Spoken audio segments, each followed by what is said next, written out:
नमस्कार, NK online क्लासमध्ये आपल्या सर्वांचं मनपूर्वक स्वागत। मित्रांनो, इयत्ता 12वी अर्थशास्त्र या विषयाची 80 मार्काची जी प्रश्नपत्रिका आपण तयार करतो, त्या 80 मार्काच्या प्रश्नपत्रिकेचा संविधान तक्ता आपण ह्या ठिकाणी अभ्यासणार आहोत।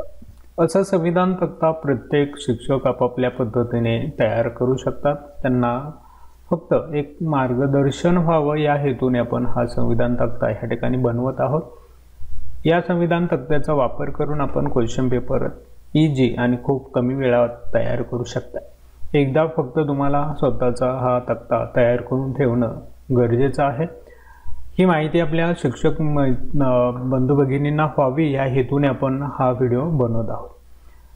हा संविधान तक्ता बनवण्यासाठी अशा पद्धतीचा एक फॉर्मॅट आपण या ठिकाणी बनवलेला आहे, ज्यामध्ये सुरुवातीला प्रकरण क्रमांक, नंतर प्रकरणाचं नाव, त्यानंतर आपण प्रश्नांना सुरुवात करतो। इथं वस्तुनिष्ठ प्रश्न आपण घेणार आहोत। त्यानंतर अति लघुत्तरी जे प्रश्न आहेत त्यांचा समावेश आहे, लघुत्तरी प्रश्न आहेत आणि शेवटचे दीर्घोत्तरी प्रश्न आहेत। आणि शेवटचा कॉलम जो आहे त्यामध्ये एकूण गुण आपल्याला पाहायला मिळतील।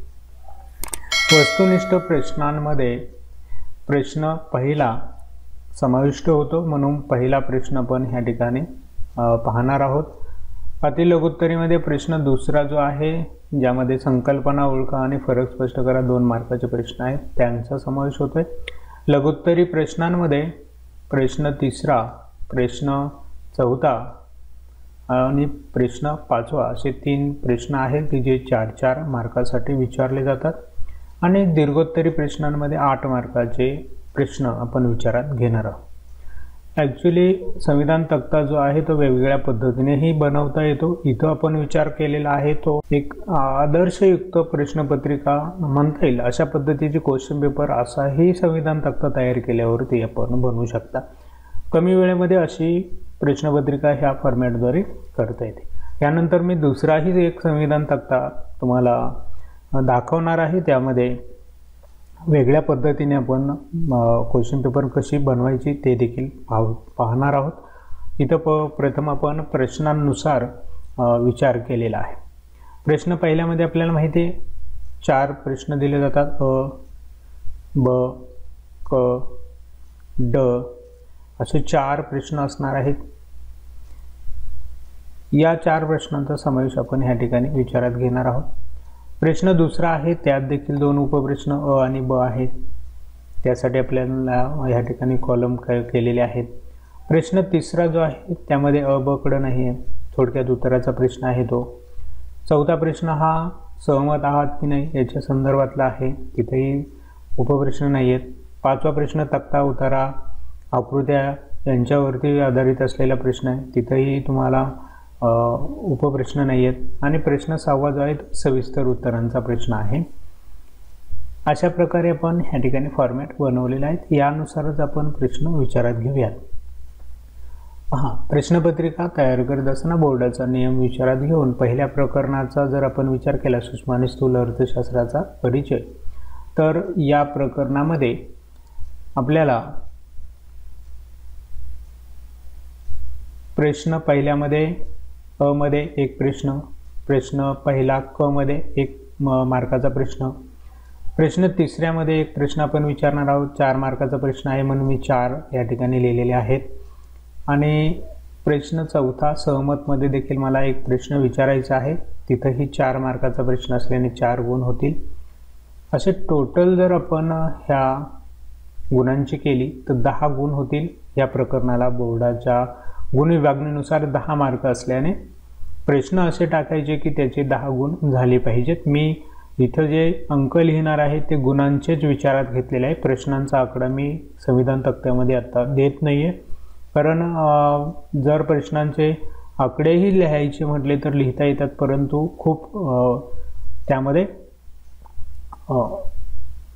व्हिडिओमध्ये बसणार नाहीत आणि तुम्हाला दिसणार नाही, ह्यामुळे मी ते टाळलेलं आहे। तुम्ही गुणांनुसार हा संविधान तक्ता आहे एवढं विचारात घ्या। दुसरं प्रकरण जर आपण विचारात घेतलं तर दुसरं प्रकरण आपल्याला माहिती आहे उपयोगितेचं विश्लेषण आहे। यावरती मी प्रश्न पहिल्यात 1 मार्काचा एक प्रश्न आणि प्रश्न पहिल्यातल्या ड मध्ये एक प्रश्न विचारणार आहे। दुसरा प्रश्न मी विचारतोय तो म्हणजे प्रश्न दुसरा अ मध्ये 2 गुणांचा प्रश्न, प्रश्न 2 मध्येच ब मध्ये देखील एक प्रश्न विचारतोय आणि प्रश्न 5वा आहे त्यामध्ये एक 4 मार्काचा प्रश्न विचारतो। टोटल करा 4 2 2 8 9 10। हे प्रकरण देखील 10 मार्कासाठी आपल्याला माहितीच आहे प्रत्येक प्रकरण किती गुणांसाठी आहे। तेवढेच गुण झाले पाहिजे, तेवढेच प्रश्न विचारायचे, तेवढ्या गुणांचेच प्रश्न आपल्याला विचारता येणार आहे। त्यानंतर 3 मागणीचे विश्लेषण हे प्रकरण आहे। हे प्रकरण 12 मार्काला आपल्याला माहिती आहे। मग 12 गुणांसाठी मी प्रश्न पहिला अ मध्ये 1, प्रश्न पहिला क मध्ये 1, त्यानंतर प्रश्न दुसरा अ मध्ये 2 मार्काचा एक प्रश्न, त्यानंतर प्रश्न 6वा सविस्तर उत्तरे द्या यामध्ये 8 मार्काचा एक प्रश्न, असे 8 आणि 2 10 आणि 2 12 मार्क ह्या प्रकरणाचे होतात आणि 12 गुण माझे झालेले आहेत, म्हणून मी प्रश्न आता थांबवतो। प्रश्न 30 प्रकरण 3 ब आहे मागणीची लवचिकता। या प्रकरणाला देखील 12 गुण आहेत, तर मी 12 गुणांसाठी प्रश्न कुठं विचारते पहा। अति लघुत्तरीमध्ये 2 मार्काचा प्रश्न, दुसऱ्यामध्ये एक प्रश्न, दुसऱ्यामध्ये ब मध्ये देखील एक प्रश्न विचारलेला आहे।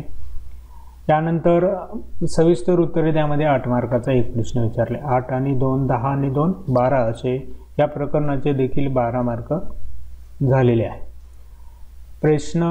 प्रकरण क्रमांक आहे 4 पुरवठ्याचं विश्लेषण। यामध्ये एक प्रश्न, प्रश्न पहिला मध्ये अ, प्रश्न पहिला क मध्ये 1, त्यानंतर लघुत्तरी प्रश्नांमध्ये प्रश्न 4था आहे सहमतचा, तिथं एक प्रश्न विचारलेला आहे आणि प्रश्न 5वा जो आहे त्यामध्ये एक प्रश्न विचारलेला आहे। असे माझे एकूण 10 गुण होतात, 4 आणि 4 8 आणि 2 10। त्यानंतर प्रकरण 5 आहे बाजार प्रकार। या प्रकरणावरती प्रश्न पहिला ब 1, प्रश्न पहिला ड 1, प्रश्न तिसरा थोडक्यात उत्तरामध्ये एक प्रश्न आणि सहमत आहात की नाही यासाठी एक प्रश्न, असे 10 गुण होतात। त्यानंतर आपण जातोय प्रकरण 6 निर्देशांक। निर्देशांकावरती प्रश्न पहिला अ मध्ये 1, प्रश्न दुसरा ब यामध्ये 2 मार्काचा एक प्रश्न, प्रश्न तिसरा 4 मार्काचा प्रश्न, प्रश्न 4था सहमत आहात की नाही 4 गुणांचा एक प्रश्न, असे टोटल 4 आणि 4 8 आणि 2 10 आणि 1 11 मार्काचे प्रश्न। त्यानंतर प्रकरण 7 आहे राष्ट्रीय उत्पन्न। राष्ट्रीय उत्पन्नावरती प्रश्न पहिला क मध्ये 1 प्रश्न आहे, ड मध्ये 1 गुणांचा एक प्रश्न आहे, प्रश्न दुसरा अ यामध्ये 2 गुणांचा एक प्रश्न विचारलाय आणि प्रश्न 6वा सविस्तर उत्तरे द्या, इथं 8 गुणांचा एक प्रश्न, 8 आणि 2 10 आणि 2 12 असे या प्रकरणाचे 12 मार्क या ठिकाणी कंप्लीट होत आहे। त्यानंतर जाऊयात प्रकरण क्रमांक 8 आहे भारतातील सार्वजनिक वित्त व्यवहार। या प्रकरणावरती वस्तुनिष्ठ प्रश्नांमध्ये प्रश्न पहिल्यावर ब 1 गुणांचा प्रश्न आणि प्रश्न ड मध्ये 1 गुणांचा एक प्रश्न, त्यानंतर प्रश्न दुसरा ब मध्ये 2 गुणांचा एक क्वेश्चन आहे, प्रश्न तिसऱ्यातला थोडक्यात उत्तरे द्यामध्ये 4 गुणांचा एक प्रश्न, प्रश्न 5वा तक्ता उतारा आकृती यावरती एक प्रश्न ह्या प्रकरणावरती आणि 4 4 8 9 10 11 12 मार्क झालेले आहेत ह्या प्रकरणाचे। त्यानंतर जाऊयात पुढचं 9वं प्रकरण आहे भारतातील नाणे बाजार आणि भांडवल बाजार। या प्रकरणावरती प्रश्न पहिला अ मध्ये 1 प्रश्न, प्रश्न पहिला ब मध्ये 1 प्रश्न, यानंतर प्रश्न क मध्ये 1 प्रश्न, अति लघुत्तरी प्रश्न आहेत त्यामध्ये 2 मार्काचा एक प्रश्न अ मध्ये, ब मध्ये देखील 2 मार्काचा एक प्रश्न, प्रश्न 4थ्यामध्ये सहमतसाठी एक प्रश्न, असे एकूण 11 गुण या ठिकाणी होतील। नंतर प्रकरण 10 शेवटचं भारतातील विदेश व्यापार। या प्रकरणावरती प्रश्न पहिला ब 1 मार्काचा प्रश्न, प्रश्न पहिला ड 1 मार्काचा एक प्रश्न, त्यानंतर प्रश्न तिसरा थोडक्यात उत्तर द्या 4 मार्काचा एक प्रश्न। 4 5 6 हे प्रकरण आहे 6 मार्कासाठी 6 मार्क झालेले आहेत। आता सर्व प्रश्न आपले फिक्स झालेले आहेत, कुठं किती कोणत्या प्रकरणावरती विचारायचे आहेत, जे बोर्डाने ठरवून दिलेले आहे प्रकरणानुसार किती गुण असले पाहिजे त्या संदर्भातला विचार करून आपण प्रश्नांची संख्या विचारात घेऊन या ठिकाणी प्रश्न कुठे विचारणार आहेत त्याचे गुण लिहून आपण ते गुण कॅल्क्युलेट केलेले आहेत। अशा पद्धतीने आपण एक एक प्रकरणाचे गुण लिहिलेले आहेत। आता आपण टोटल काउंटिंग करूयात। आपल्याला माहिती आहे प्रश्न पहिला अ जो आहे तो 5 गुणांसाठी असतो, 5 प्रश्न असतात त्यामध्ये 1 2 3 4 5 म्हणून आपल्याला टोटल या ठिकाणी शेवटच्या कॉलममध्ये करायचे आहेत। या सर्व प्रश्नांची उभी टोटल करूया, आडवी टोटल आपण करून प्रश्न विचारलेले आहेत। आता उभी टोटल करून पाहूयात। 5 मार्कासाठी असतो, 5 मार्क या ठिकाणी होतील। ब मध्ये देखील 5 प्रश्न येणे गरजेचे आहे, 1 2 3 4 5 5 प्रश्न आलेले आहेत, 5 गुण होतील। क मध्ये देखील 5 प्रश्न असणे गरजेचे आहेत, 1 2 3 4 5 5 प्रश्न झालेत। ड मध्ये देखील 5 प्रश्न येणे गरजेचे आहे, 1 2 3 4 5 प्रश्न आहेत। ब प्रश्न हा संकल्पना ओळखण्याच्या संदर्भातला प्रश्न आहे 2 मार्काचा। यामध्ये 5 प्रश्न दिले जातात, 3 सोडवायचे आहेत, 5 प्रश्न आपल्याला विचारावे लागतील। तर 5 प्रश्न झालेत का चेक करूयात। 1 2 3 4 आणि 5 प्रश्न झालेत। 5 दुने 10 मार्क ह्या प्रश्नांना होणार आहेत। प्रश्न दुसरा ब देखील फरकांचा आहे, तर 5 फरक दिले जातील, 5 पैकी कोणतेही 3 सोडवायचे असतात। 5 प्रश्न झालेत का फरकांचे चेक करा। 1 2 3 4 5 ओके, 5 प्रश्न झालेत म्हणजे 10 गुण होतात या ठिकाणी 2-2 मार्काचे प्रश्न असल्याने। प्रश्न तिसरा थोडक्यात उत्तरांचा प्रश्न आहे, इथेही 5 प्रश्न देऊन 3 सोडवायचे आहेत। पहा 1 2 3 4 5 प्रश्न झाले, 5 चौक 20 मार्क ह्या प्रश्नाला टोटल असणार आहेत, कारण 5 प्रश्न दिलेले आहेत तर 4-4 मार्काने 20 मार्क होतील। सहमतचे देखील 5 प्रश्न दिले जातात, 1 2 3 4 5 प्रश्न झालेत, 4-4 मार्काचे प्रश्न इथेही 20 गुण होतील। प्रश्न 5वा तक्ता उतारा आकृत्यांवरती आधारित असलेला प्रश्न, यामध्ये 3 प्रश्न दिले जाणार आहेत, 2च सोडवायचे आहेत। 3 दिले जाणार आहेत, 2 सोडवायचे आहेत। 1 2 3 आपण विचारलेले आहेत। 4 मार्काचा प्रश्न असल्याने 4 त्रिक 12 गुण होतील। सविस्तर उत्तरामध्ये 3 प्रश्न दिले जातील, 2 सोडवायचे आहेत। आपणही 1 2 3 प्रश्न विचारलेले आहेत। 8 मार्काचा प्रश्न असल्याने 8 त्रिक 24 मार्क होतील। म्हणजे प्रश्नांची संख्या पण आपली बरोबर आली, प्रश्नांच्या गुणांची काउंटिंग पण केली। आता ही सगळी आडवी जर बेरीज केली तर ती बेरीज आणि उभी अशी प्रकरणांची केलेली बेरीज जर आपण पाहिली, प्रकरणांची बेरीज गुणांची, प्रकरणांना असलेल्या गुणांची बेरीज आणि प्रश्नामध्ये असणाऱ्या प्रश्नांच्या गुणांची बेरीज ही जर टोटल आपण केली तर ती दोन्ही सारखीच यायला पाहिजे। ती टोटल आपण या ठिकाणी लिहितो, ही टोटल येते 116। आडवी बेरीज करून पहा, उभी बेरीज करून पहा, 116 येत असेल तर तुमचं ह्या ठिकाणी प्रश्न व्यवस्थित फिक्स झालेले आहेत आणि त्या प्रकरणातले फक्त तुम्हाला महत्त्वाचे वाटणारे प्रश्न अशा पद्धतीने सिलेक्ट करून तुमची प्रश्नपत्रिका तयार होणार आहे। ठीक आहे मित्रांनो, तर आपल्या सर्वांच्या लक्षात आलेलं असेल अशा पद्धतीने संविधान तक्ता जर आपण रेडी केला तर तुम्हाला प्रश्न विचारायला सोपे जाते।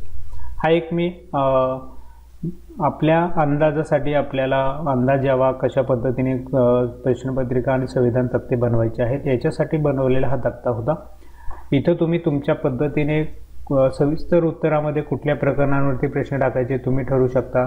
उत्तरात आहेत किंवा आकृती आहे याच्यावरती कोणते 3 प्रकरणं निवडायची, कोणत्या प्रकरणांना तुम्ही टाकणार हे तुम्ही स्वतः फिक्स करू शकता। कुठल्या प्रकरणावर तुम्हाला वाटतंय की हा प्रश्न यावा। पुरवठ्याच्या प्रकरणावरती मी इथं प्रश्न टाकलाय, पण जर मला असं वाटलं की आकृत्यांचा प्रश्न आहे मग तो मागणीच्या प्रकरणावर टाकावा तर तुम्ही मागणीच्या प्रकरणावर देखील टाकू शकता। तुमच्यावरती डिपेंड आहे तुम्ही कुठं कोणते प्रश्न टाकायचे हे तुम्ही फिक्स करा। फक्त प्रश्न या ठिकाणी सिलेक्ट केल्यानंतर प्रश्नांच्या नुसार असणारे गुण आपण इथं लिहितोय, त्यांची बेरीज करून पहा. ती इथं असणाऱ्या गुणांनी एवढीच असली पाहिजे, जास्त गुण तुमचे होता कामा नये. त्यामुळे जसं शासनाने, विद्यापीठाने किंवा बोर्डाने आपल्या नियम ठरवून दिला आहे की ह्या प्रकरणाला एवढे प्रश्न विचारले जातील, त्या प्रकरणावरती एवढे गुणांचे प्रश्न आहेत, तर तशाच पद्धतीने असलेले गुण विचारात घेऊन आपण हा संविधान तक्ता बनवलेला आहे. आणि असे जर प्रश्न तुम्ही विचारले तर खूप सहज तुम्हाला क्वेश्चन पेपर तयार करता येते. फक्त त्यामध्ये असणारे प्रश्न वेगळे असू शकतात. मी इथं सांगितलं 8 मार्काचा प्रश्न ह्या प्रकरणावरती विचारायचा. मी जो प्रश्न इथं विचारेन तो तुम्ही विचारू शकाल का असंही नाही. तुम्ही इथं ठरवायचं की इथं कोणता प्रश्न तुम्हाला महत्त्वाचा वाटतोय तो तुम्ही त्या प्रकरणातला विचारू शकता. अशा पद्धतीने क्वेश्चन पेपर इझी तुमची तयार होईल. फक्त हा संविधान तक्ता तुमच्याकडे असला पाहिजे. प्रश्नपत्रिका तयार करत असताना, संविधान तक्ता तयार करताना खूप अडचणी येतात, समजत नाहीये. तर अशा लोकांसाठी, अशा व्यक्तींसाठी आपण प्रश्नानुसार हा संविधान तक्ता बनवला. यानंतर जो मी संविधान तक्ता तुम्हाला सांगणार आहे त्यामध्ये आपण विचार करणार आहोत ज्ञान आकलन, उपयोजन आणि कौशल्य या संदर्भातला विचार करून प्रश्न कसे विचारायचे. ॲक्च्युली त्याचा विचार इथं झालेला नाही, त्याच्यासाठी वेगळा संविधान तक्ता आपल्याला तयार करावा लागेल. पण ज्ञान आकलन, उपयोजन हे समजत नाही, तर अशा वेळेस संविधान तक्ता बनवून कशी प्रश्नपत्रिका काढायची, तर तुम्ही त्यावेळेस हा फॉर्मॅट वापरला तर खूप सहजरित्या तुम्हाला प्रश्नपत्रिका बनवता येऊ शकते. ज्यांना चांगली आणि प्रभावी क्वेश्चन पेपर बनवायचे आहे, बोर्डाच्या नियमाप्रमाणे बनवायचे आहे, त्यांच्यासाठीचा संविधान तक्ता आपण नेक्स्ट काही दिवसामध्ये अपलोड करूयात. चला तर मग आजचा व्हिडिओ या ठिकाणी थांबूया. भेटूया आपल्या पुढच्या नवीन व्हिडिओमध्ये अशाच पद्धतीने आपल्यासाठी असणारी महत्त्वाची माहिती घेऊन. तोपर्यंत नमस्कार.